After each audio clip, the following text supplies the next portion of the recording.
जय हिंद दोस्तों, आप सभी का हमारे इस चैनल में हार्दिक स्वागत है।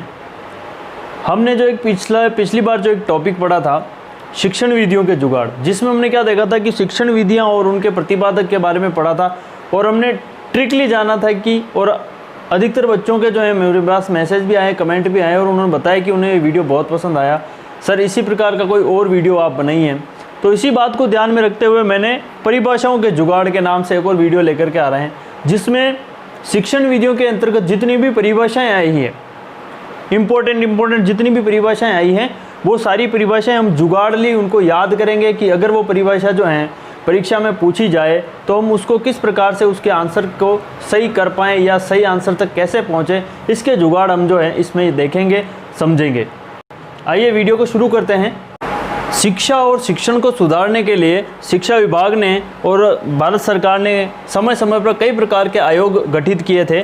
उसी के अंतर्गत एक प्रमुख आयोग था मुदालियर आयोग, और उसने एक परिभाषा दी है कि सर्वश्रेष्ठ पाठ्यक्रम एवं पाठ्यचर्या भी मृतप्राय हैं जब तक कि उसके लिए शिक्षक और शिक्षक के पास विधि का अभाव है। अर्थात कि किसी भी प्रकार का पाठ्यक्रम है उसको लागू करने के लिए महत्वपूर्ण चीज़ें दो होती हैं। पहला तो शिक्षक होने चाहिए, अच्छे ढंग के शिक्षक होने चाहिए, और शिक्षकों के पास विधि होनी चाहिए। उस बात को पहुंचाने के लिए उनके पास कौन सी शिक्षण विधि है, यह महत्वपूर्ण बात कही थी मुदालियर आयोग ने। ये बहुत महत्वपूर्ण परिभाषाएं याद रखें। इसमें एक चीज़ पकड़ें आप, मृत और मुर्दा। ठीक है, मुर्दा क्या होता है? मृत होता है। मुदालियर आयोग को आप यहाँ पे ध्यान रखें, मुर्दा आ रहा है, और इधर पकड़ लें आप मृत से मुर्दा याद रखें। ये आपकी कभी गलत नहीं होगी, जैसे ही आएगी ऑप्शन में आप फट से यहाँ तक पहुँच जाओगे। सर्वश्रेष्ठ पाठ्यक्रम पाठ्यचर्या भी मृत प्राय हैं जब तक कि उसके लिए शिक्षक और शिक्षक के पास उपयुक्त विधि का अभाव है। मुदालियर आयोग। देखिए अगली परिभाषा, अधिक परिपक्व व्यक्ति कम परिपक्व व्यक्ति को आंतरिक संबंधों से सिखाने का प्रयास करता है, और इसके प्रतिपादक हैं या इसको कहने वाले हैं मोरिसन।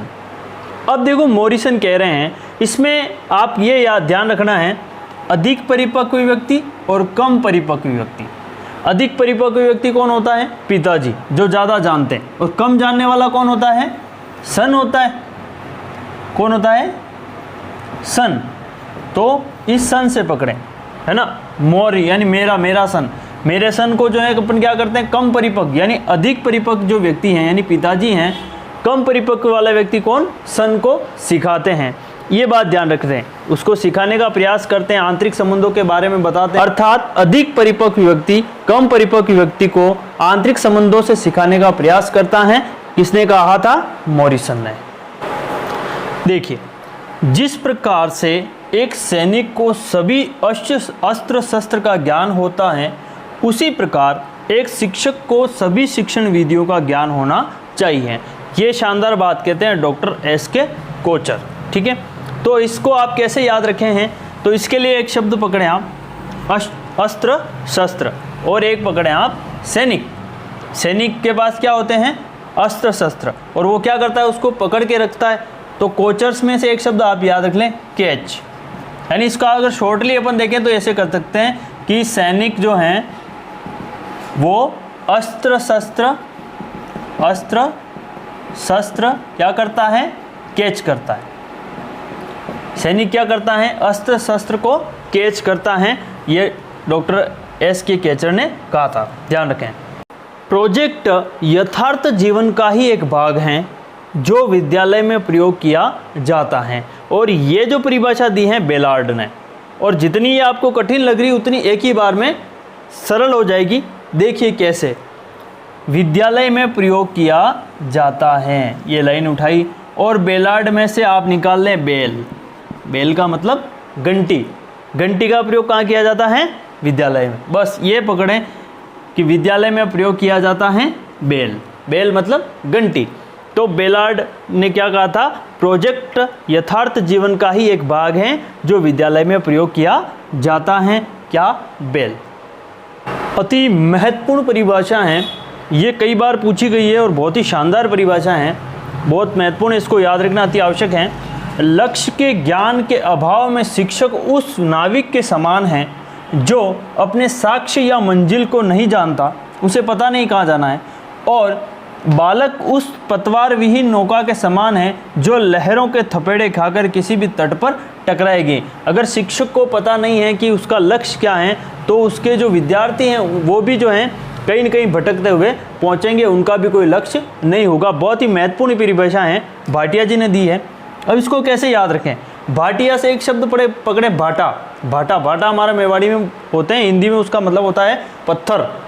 पत्थर से अब पत्थर और ये ध्यान रखें भाटा, भाटा और नाव, भाटा और नाव का ध्यान रखें।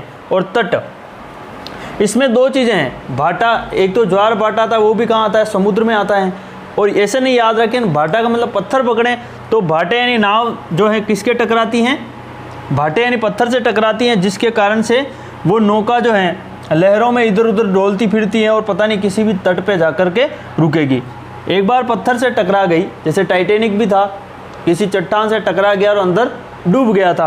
तो इसीलिए ध्यान रखें भाटा, भाटे से नाव टकराएगी तो उसका कोई ठिकाना नहीं रहेगा, वो मंजिल पर नहीं पहुंचेगी, इधर उधर कहीं लहरों में खो जाएगी, उसकी पतवारें भी नीचे गिर जाएगी, ये ध्यान रखें। देखिए परिभाषा दे रखी है, बालक का मन एक कोरे कागज या स्लेट के समान होता है जिस पर कुछ भी लिखा जा सकता है। और इसके देने वाले हैं जॉन लॉक। ये परिभाषा साइकोलॉजी के अंतर्गत भी आती है और शिक्षण विधियों के अंतर्गत भी पूछी जाती हैं। इसको कैसे याद रखेंगे? इसका जुगाड़ देखिए आप। इसमें एक चीज़ पकड़े आप, कोरा कागज या स्लेट, ये दोनों शब्द आते हैं अक्सर इस परिभाषा में। बहुत सारी बार आता है बालक का मन एक स्लेट के समान होता है या फिर कोरे कागज दिया जाता है। और इसमें आप पकड़ ले लॉक, यानी जो कोरे कागज होते हैं, अर्थात जो इम्पोर्टेंट जो कागज होते हैं वो अक्सर हम कहाँ रखते हैं? लॉक के अंतर्गत रखते हैं। और स्लेट को भी अपन क्या करते हैं? लॉक के अंतर्गत रखते हैं, क्योंकि उसमें महत्वपूर्ण बातें लिखने की होती हैं, इसलिए जो है उनको लॉक में रखते हैं। ये बात याद रखें, लॉक में क्या रखते हैं? कागज, कागज पकड़ लें, कोरे कागज, यानी ऐसे कागज जो बहुत महत्वपूर्ण है, जो हम क्या करते हैं अपनी तिजोरी में लॉक लगा करके रखते हैं, कागज और स्लेट दोनों को। अर्थात बालक का मन एक कोरे कागज या स्लेट के समान होता है जिस पर कुछ भी लिखा जा सकता है। इसके प्रतिपादक कौन है? John Locke.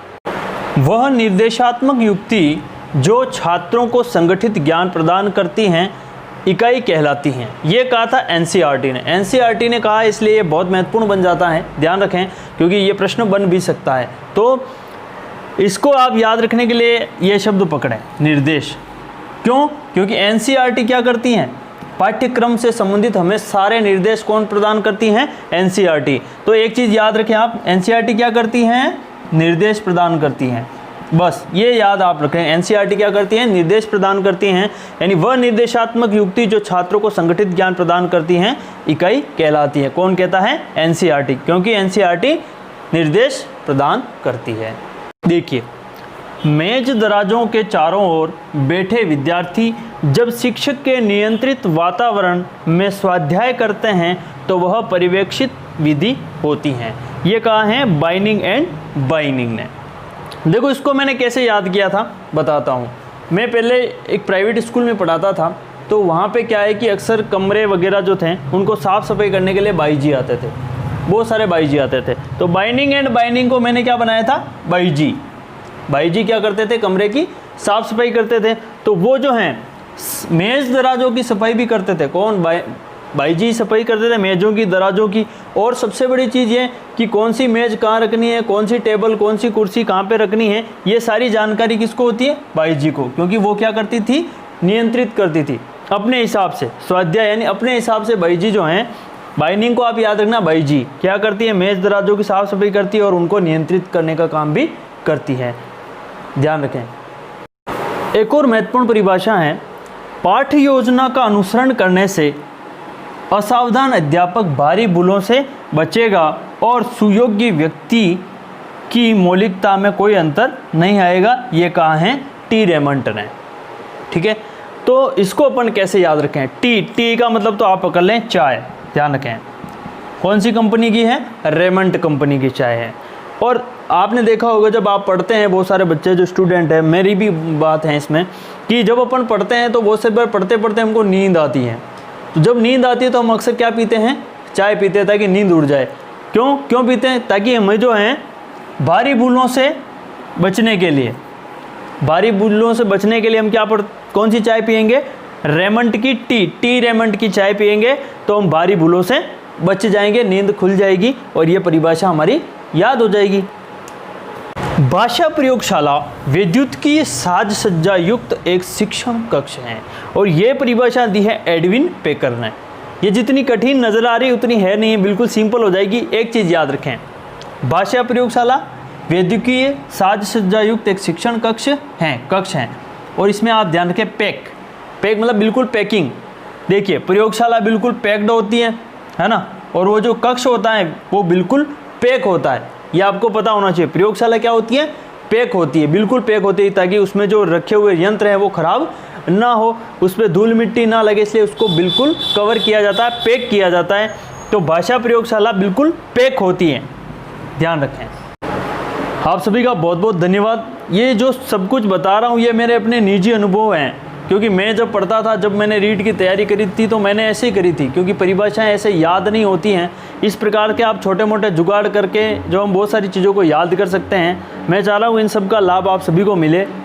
मेरा वीडियो अगर आपको पसंद आया हो तो इसको लाइक करें और ऐसे दोस्त जो कि तैयारी कर रहे हैं उनको शेयर करें। बहुत बहुत धन्यवाद। जय हिंद।